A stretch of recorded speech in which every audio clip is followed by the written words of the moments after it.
Adapun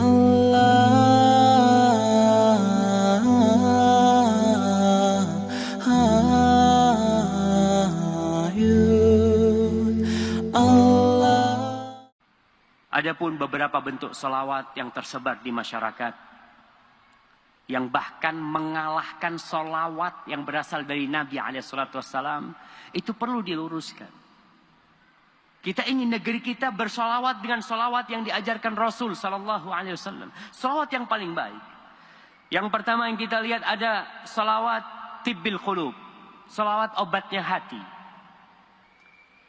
Allahumma salli ala Muhammadin tibbil qulubi wa dawaiha wa afiyatil abdani wa shifaiha wa nuril absari wa diyaiha wa ala alihi wasallam.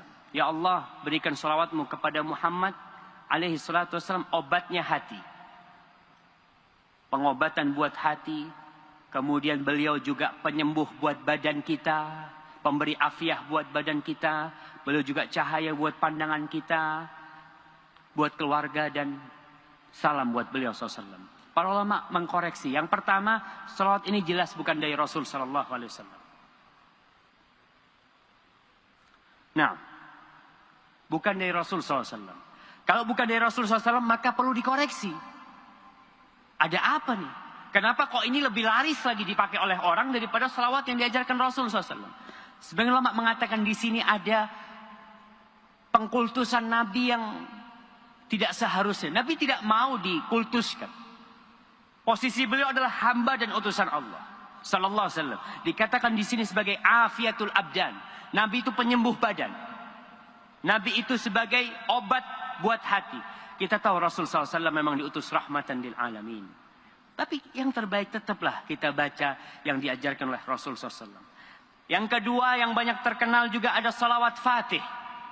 Salawat Fatih ini yang diterima, antum bisa baca nanti di situsnya sebuah tariqat yang disebut tariqat Tijaniyah. Tariqat Tijaniyah menulis di sana tentang asal muasal salawat Fatih. Salawat Fatih ini disebutkan bahwasanya guru mereka Syekh At-Tijani itu mendapatkan lembaran dari Allah, lembaran dari cahaya yang tertulis di situ salawat Fatih. Subhanallah jamaah. Dan orang meyakini itu. Yang baca salawat Fatih ini, di situs itu disebutkan tentang keutamaan salawat Fatih ya. Bahwasanya yang membaca itu akan dilipat gandakan sebanyak 600.000 kali salawat untuk malaikat, untuk manusia dan jin. Dari awal diciptakan sampai akhir. 600 kali lipat dari jumlah mereka semuanya. 600.000 ya. Disebutkan di sana. Ya, apa masih ada wahyu yang disampaikan? Udah selesai. Nabi udah selesai tugasnya. Salawat mana yang paling baik yang dibaca ketika sholat? Tapi yang jadi masalah orang masih percaya. Salawat Fatih ini, Allahumma salli ala Sayyidina Muhammadin al-Fatih lima ughliq, al-Khatim lima sabaq, nasiril haqqi bil haqqi, al-hadi ila siratikal mustaqim, wa ala alihi haqqa qadrih wa miqdarihil azim. Ini yang baca salawat ini. Dikatakan Nabi itu penutup, pembuka yang tertutup. Dan beliau penutup untuk yang lainnya. Beliau penutup para Nabi. Oke, itu betul. Tapi yang jadi masalah, apabila ini dikatakan secara mutlak, Nabi yang menutup segala sesuatu, Nabi yang membuka segala sesuatu, ini tidak. Semua itu dengan izin Allah Jalla Jalla. Tapi tadi, yang membaca salawat ini, itu mendapatkan pahala 600.000 kali lipat. Kita yang tahu itu pahala dilipat gandakan jadi berapa? 700 kali lipat. Orang sedekah 700 kali lipat, wallahu yudha'ifu liman yasha', tapi Allah bisa melipat gandakan lebih dari itu. Nah, ini 600.000 kali lipat. Di riwayat lain dikatakan bahwasanya lebih baik daripada membaca Al-Qur'an 6.000 kali. Pokoknya yang bukan dari Rasul SAW akan mendapatkan masalah. Kemudian yang membaca salawat Fatih ini tidak akan mendapatkan kemuliaan, pahala itu kecuali dengan 2 syarat. Disebutkan di situs itu. Syarat yang pertama, izin dari guru. Harus dapat ijazah dari gurunya. Kalau dapat ijazah dari gurunya, maka nggak boleh. Kenapa? Karena gurunya ini yang mendapatkan izin dari Allah langsung. Jadi harus ada izin nanti. Kalau antum nggak dapat izin baca itu pahalanya tetap. Ini yang disebutkan di situ-situ. Syarat kedua, meyakini nih ya terus disebut i'tiqadul musalli annaha laysat min ta'lifil bashar. Berkeyakinan bahwa selawat ini bukan buatan manusia. Itu pemberian Allah.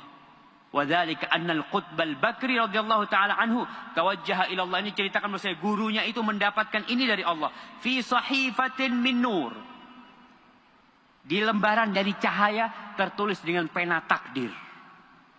Salawat itu. Kita sebagai umat Islam, wahyu sudah selesai. Nggak ada lagi wahyu. Maka ini yang perlu kita jelaskan kepada umat. Yang ketiga, yang ke-8. Yang keberapa jemaah? Yang ketiga.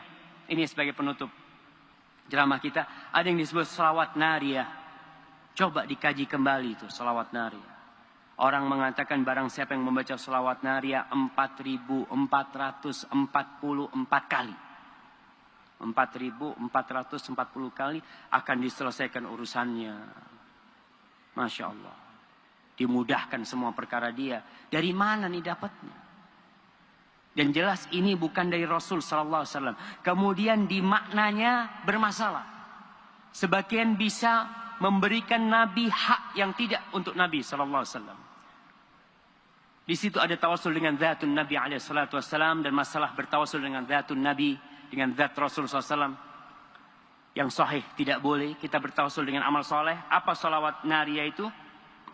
Allahumma salli salatan kamilatan wa sallim tasliman taman ala sayyidina Muhammad alladhi tanhallu bihi al-uqad wa tanfariju bihi al-kurab wa yuqda bihi al-hawaij wa tunalu bihi al-raghaib wa husnul khawatim wa yustassal ghamamu biwajhihi al-karim ala ali wa sahbihi adada kulli ma'lumin laka.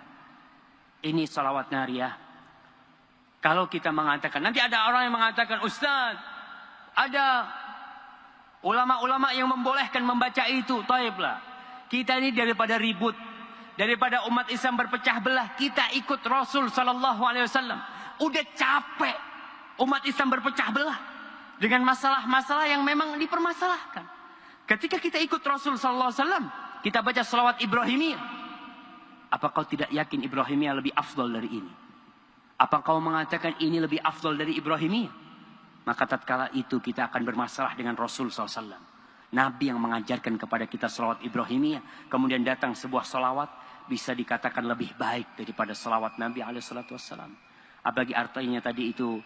Ya ada yang mengantarkan kepada pengkultusan Rasul SAW. Yang perlu dicermati. Hadza wallahu a'lam bishawab.